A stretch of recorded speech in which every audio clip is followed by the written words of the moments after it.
मृत्यू येण्यापूर्वी शरीर देते 7 धोकादायक संकेत.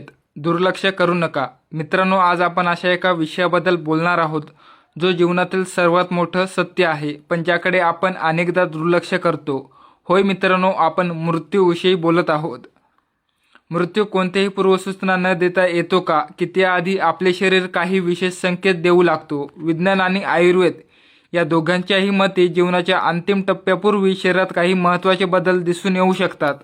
मित्रांनो, आजच्या या व्हिडिओमध्ये आपण अशा 7 महत्त्वाच्या संकेताविषयी जाणून घेणार आहोत.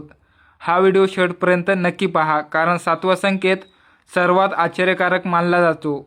मात्र सुरुवातीलाच एक महत्त्वाचा सल्ला: ही सर्व लक्षणे इतर सामान्य किंवा उपचारयोग्य आजारांमध्येही दिसू शकतात, त्यामुळे ही माहिती ऐकून घाबरू नका. अशा प्रकारची लक्षणे दिसल्यास डॉक्टरांचा सल्ला आवश्यक घ्या. बघा मित्रांनो, संकेत क्रमांक 1: शरीरात अत्याधिक अशक्तपणा. पहिला संकेत म्हणजे शरीरात प्रचंड अशक्तपणा जाणवतो आणि ऊर्जा पूर्णपणे कमी होणे. जसे जसे जीवनाचा अंतिम टप्पा जवळ येऊ लागतो तसे तसे शरीरातील पेशी आणि स्नायूंची कार्यक्षमता झपाट्याने कमी होऊ लागते. अशा वेळी व्यक्तीला अंथरुणातून उठणे, कुशी बदलणे किंवा स्वतःहून पाणी पिणे सुद्धा खूप कठीण वाटू लागते. जणू शरीरातील संपूर्ण ऊर्जा संपून गेली आहे असे वाटते. जो माणूस पूर्वी सहजपणे सर्व कामे करत होता त्याला अगदी साधे बोलणे किंवा थोडा वेळ बसणे सुद्धा खूप थकवणारे वाटू लागते. वैज्ञानिक दृष्टिकोनातून पाहिले तर या अवस्थेत हृदयाची ठोके मंदावतात आणि शरीरातील विविध अवयवांपर्यंत पुरेसे रक्त व ऊर्जा पोहोचत नाही. यामुळे शरीराला सतत फक्त विश्रांतीची गरज भासू लागते. संकेत क्रमांक 2: भूक आणि तहान कमी होणे. मित्रांनो, दुसरा संकेत म्हणजे भूक आणि तहान हळूहळू पूर्णपणे कमी होणे. जसे जसे शरीरातील अंतर्गत अवयवांची कार्यक्षमता मंदावत जाते तसे तसे चयापचय प्रक्रिया आणि पचनक्रिया जवळजवळ थांबण्याच्या अवस्थेत होते.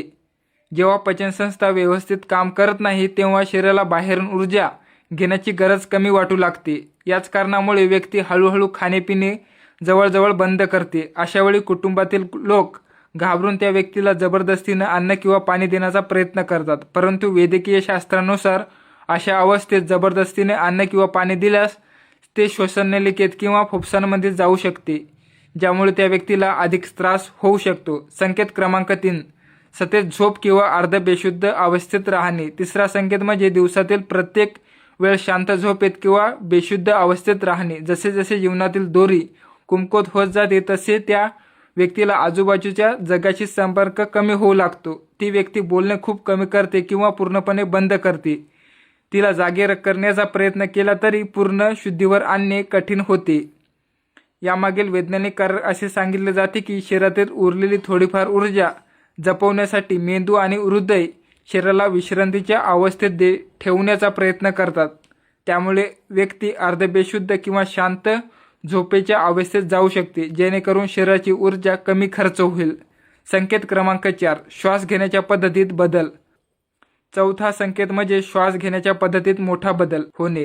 हा बदल पाहून अनेकदा कुटुंबातील लोक घाबरून जातात. वैद्यकीय भाषेत त्याला चेन टोक श्वसन असे म्हटले जाते. या अवस्थेत काही वेळ श्वास खूप वेगाने चालतो आणि त्यानंतर अचानक खूप मंद होतो. काही वेळा तर 10 ते 15 सेकंद श्वास पूर्णपणे थांबल्यासारखा वाटतो. त्यामुळे असे वाटू लागते की प्राण गेले आहे, पण काही क्षणांनी पुन्हा श्वास सुरू होतो. याशिवाय श्वसनसंस्था कमकुवत झाल्यामुळे घशातून जड किंवा घर असा आवाजही येऊ लागतो. वैद्यकीय भाषेत त्याला डेथ रॅटल असे म्हणतात. हे फुफ्फुसांना श्वसन मार्गातील स्राव पूर्णपणे साफ न करता येत नसल्याचे एक लक्षण मानले जाते. संकेत क्रमांक 5: हातपाय थंड पडणे. पाचवा संकेत म्हणजे हातपाय आणि शरीराचे बाहेरील अवयव अत्यंत थंड पडणे. जीवनाच्या अंतिम टप्प्यात शरीराला ऊर्जा अत्यंत मर्यादित असल्याची जाणीव होते. त्यामुळे शरीर उपलब्ध रक्तपुरवठा आणि ऊर्जा प्रामुख्याने हृदय आणि मेंदू आणि फुफ्फुसे यांसारख्या महत्त्वाच्या अवयवांकडे वळवते. याचा परिणाम असा होतो की हातपाय आणि त्वचेकडे जाणारा रक्तपुरवठा कमी होतो. त्यामुळे हातपाय बर्फासारखे थंड पडू शकतात आणि त्वचेचा रंग फिकट निळसर किंवा पिवळसर दिसू शकतो. ही शरीराची एक स्वाभाविक संरक्षणात्मक प्रक्रिया मानली जाते. ही काही व्यक्तींमध्ये जीवनाच्या अंतिम टप्प्यात दिसून येऊ शकते. संकेत क्रमांक 6: मानसिक आणि वर्तनातील बदल. हा संकेत पूर्णपणे मानसिक आणि वर्तनातील बदलाशी संबंधित आहे. मित्रांनो, जीवनाच्या अंतिम टप्प्यात अनेक व्यक्ती आपल्या आवडत्या वस्तूमध्ये आणि अगदी आपल्या अत्यंत प्रिय व्यक्तीमध्येही रस कमी दाखवू लागतात. हे अधिक शांत होतात आणि एकटे राहणे पसंत करतात. ज्या व्यक्तीवर तो पूर्वी खूप प्रेम करत होते त्यांच्याशी बोलण्याची इच्छा कमी होते किंवा ते नजर चुकवू लागतात. आध्यात्मिक दृष्टिकोनातून असे मानले जाते की या काळात व्यक्ती हळूहळू सांसारिक मोहातून अलिप्त होत जाते आणि आपल्या अंतिम प्रवासासाठी मानसिकदृष्ट्या तयार होते. संकेत क्रमांक 7, गोंधळलेली मानसिक अवस्था. 7वा आणि सर्वात रहस्यमय संकेत म्हणजे गोंधळलेली मानसिक अवस्था, ज्याला वैज्ञानिक भाषेत डिलिरियम असे म्हटले जाते. अनेकदा असे दिसून येते की व्यक्ती अचानक अशा लोकांची नावे घेऊ लागते जे या जगातून खूप आधी निघून गेलेले असतात. उदाहरणार्थ दिव्यांग आई वडील, नातेवाईक किंवा मित्र. काही व्यक्ती खोलीत अशी एखादी व्यक्ती किंवा शक्ती दिसतात असल्याचे सांगतात जी इतर कोणालाही दिसत नाही. वैद्यकीय विज्ञानाच्या मते अशी अवस्था मेंदूपर्यंत ऑक्सिजन कमी पोहोचणे किंवा शरीरातील महत्त्वाच्या अवयवांच्या कार्यक्षमतेत बिघाड होण्याची संबंधित असू शकते. जर आत्म्याधिक दृष्टिकोनातून काही जण याला आत्म्याच्या अंतिम प्रवासाची तयारी किंवा दुसऱ्या जगातून आलेला संकेत मानतात. मित्रांनो, हे होते शरीराच्या जीवनाच्या अंतिम टप्प्यात काही व्यक्तीमध्ये दिसून येऊ शकणारे 7 महत्त्वाचे संकेत.